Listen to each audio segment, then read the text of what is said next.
Maintenant, nous tourner vers l'avenir de notre univers. Que deviendra-t-il dans des milliards et des milliards d'années? Aura-t-il un jour une fin? Et si oui, laquelle? بل يريد الإنسان ليفجر أمامه يسأل أيان يوم القيامة. Pendant ce temps-là, sur notre planète, nous aurons laissé la place à des insectes géants, sortes de scorpions, de libellules ou d'araignées gigantesques, les mêmes que ceux qui existaient à la préhistoire, avant les dinosaures, lorsque la Terre était également très chaude. Mais la course des millénaires continuera, inexorable.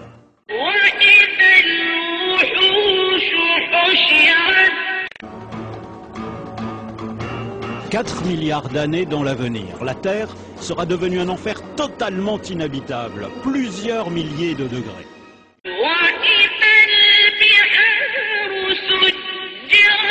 Et en épuisant son hydrogène, le Soleil continuera à enfler. Il fera de plus en plus chaud dans tout le système solaire.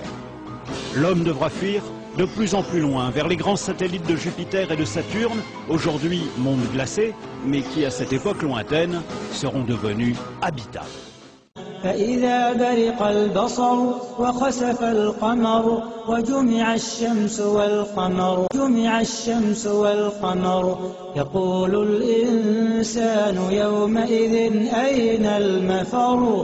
يقول الإنسان يومئذ أين المفر كلا لا وزر إلى ربك يومئذ المستقر.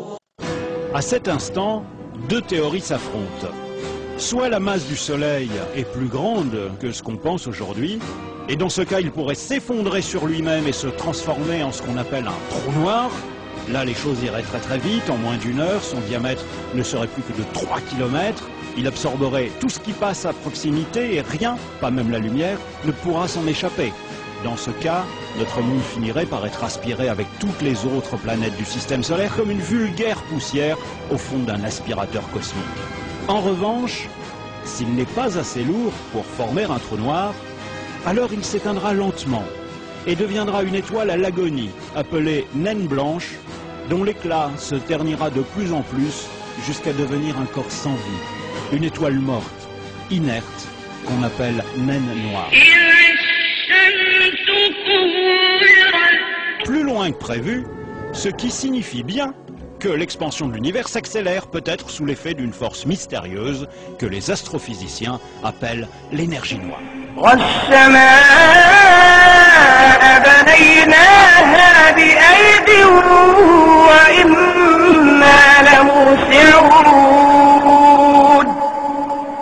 Et dans ces galaxies, tout comme notre propre Soleil, les étoiles vont progressivement s'éteindre, une à une, se transformant selon leur masse en naines noires, en géantes rouges, en étoiles à neutrons, et pour les plus massives, au moins la moitié d'entre elles, en trous noirs. Mais allons toujours plus loin dans l'avenir. Nous voici 100 000 milliards d'années après le Big Bang. Dans notre Voie lactée et les autres galaxies, il n'y a presque plus que des étoiles mortes, des naines noires ou des trous noirs.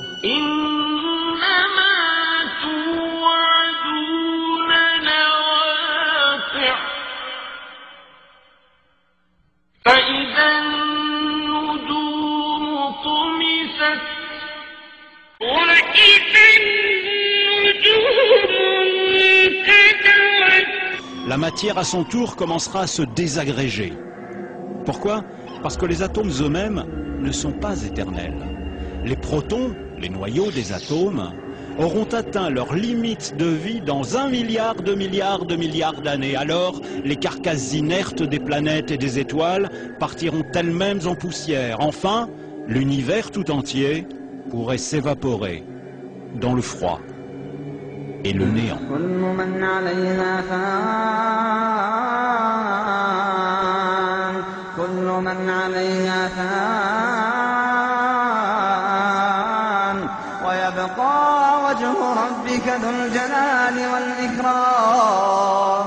فبأي آلاء ربكما تكذبان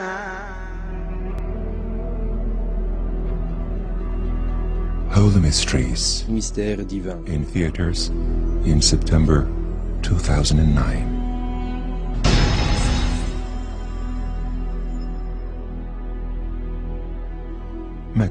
La Mecque est voulue comme la direction vers laquelle se prosternent des musulmans.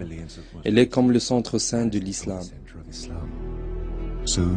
Dans un moment, vous allez voir de vos propres yeux les preuves scientifiques des mystères incroyables qui sont demeurés cachés dans la ville sainte de la Mecque il y a des milliers d'années.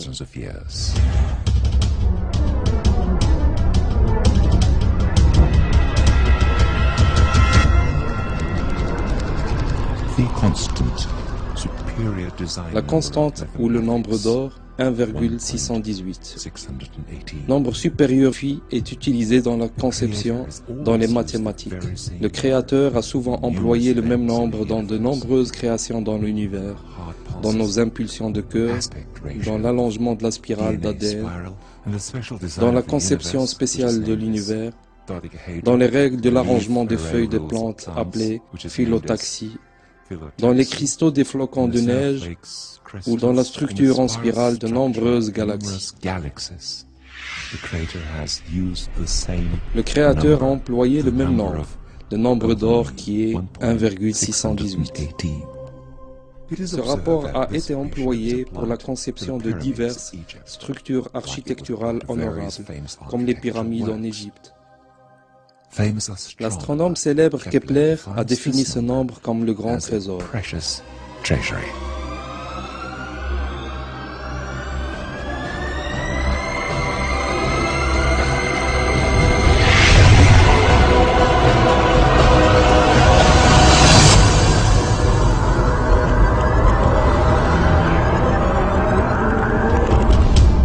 Après 25 longues années d'études, le docteur esthéticien Stephen Marcotte montre que chacun des corps et des visages humains, créés conformément à ce rapport, est parfaitement beau.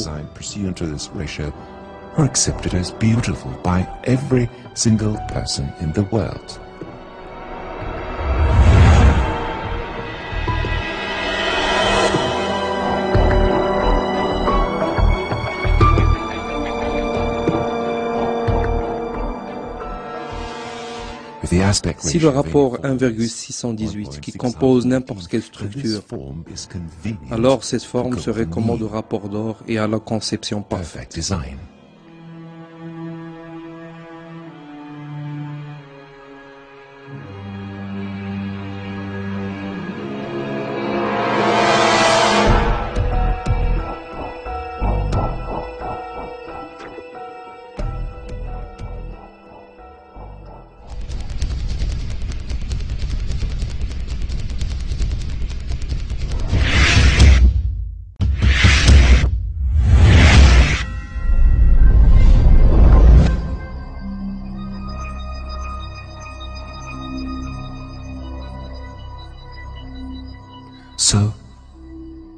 Ainsi donc, où est le point d'or du monde?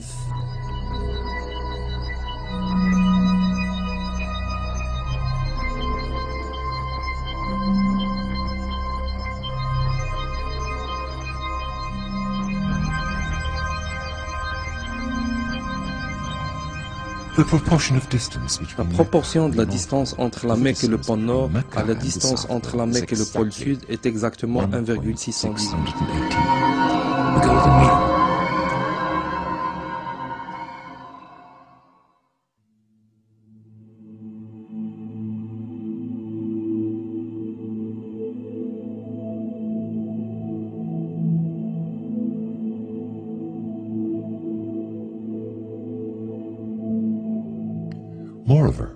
D'ailleurs, la proportion de la distance entre le pôle du Sud et la Mecque à la distance entre les deux pôles est encore 1,618.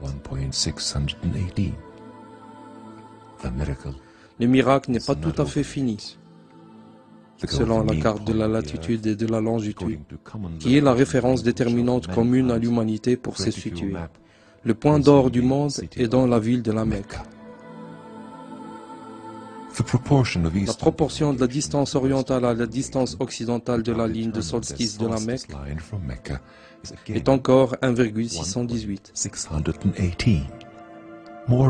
D'ailleurs, suivant les indications de la figure, la proportion de la distance de la Mecque à la ligne de solstice du côté ouest et le périmètre du monde à cette latitude est également étonnamment égal au rapport d'or, 1,618.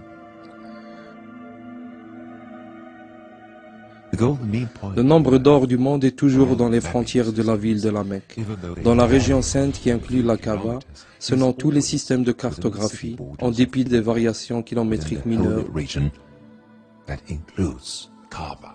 Vous pouvez avec précision mesurer la distance entre deux points quelconques du monde, au moyen de dispositifs de Google par exemple. Si vous souhaitez, vous pouvez facilement vérifier l'exactitude des rapports donnés en calculant des latitudes et des longitudes ou même en utilisant une calculatrice simple. Le programme Phi Matrix est un programme américain utilisé pour montrer le rapport des peintures et des dessins. Si nous acceptons la carte de longitude et de latitude du monde comme peinture, et l'on ouvre cette peinture dans ce programme, nous découvrirons que le point d'or du monde est la ville de la Mecque.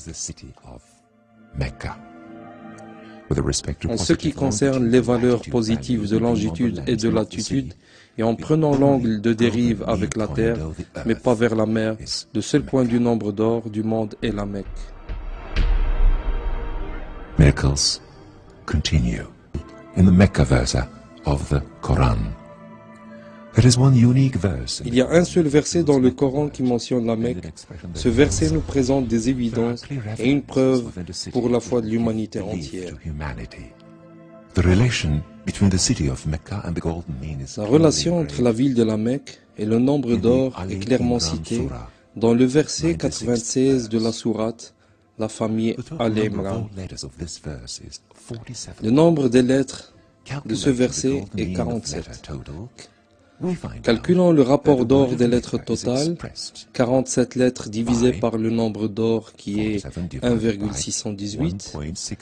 L'addition nous donne 29, qui est équivalent à 29 lettres du commencement du verset jusqu'au mot Mecque. Si un seul mot ou une simple lettre était absente, ce rapport ne serait jamais constitué. Without any impairment, we have conducted the very same process that we conducted on the Earth map. Les découvertes concernant la relation entre le nombre d'or, la Mecque, la Kaaba et le Coran avaient augmenté jour après jour. Toutes ces évidences démontrent que le Créateur est Dieu, l'unique et le même Dieu. Il rappelle à l'humanité entière, à qui il a accordé ses signes, sa connaissance du futur et des langages communs aux humains. In the figure, it is shown that the measurements with golden mean compass, also known as Leonardo On compass, indique que les mesures montrent que la ville de la Mecque est située sur le nombre d'or avec l'Arabie, tandis que la Kaaba est située sur le rapport d'or de la ville de la Mecque. Selon des calculs de probabilité, toutes ces preuves ne peuvent pas être fortuites. Essayez de survivre jusqu'à l'été 2009. Du nombre d'or au grand mystère, vous serez témoin des nouveaux miracles dans les livres sacrés, au sujet de Jésus-Christ et de Mohammed, sur eux le salut et la paix de Dieu, avec des preuves scientifiques.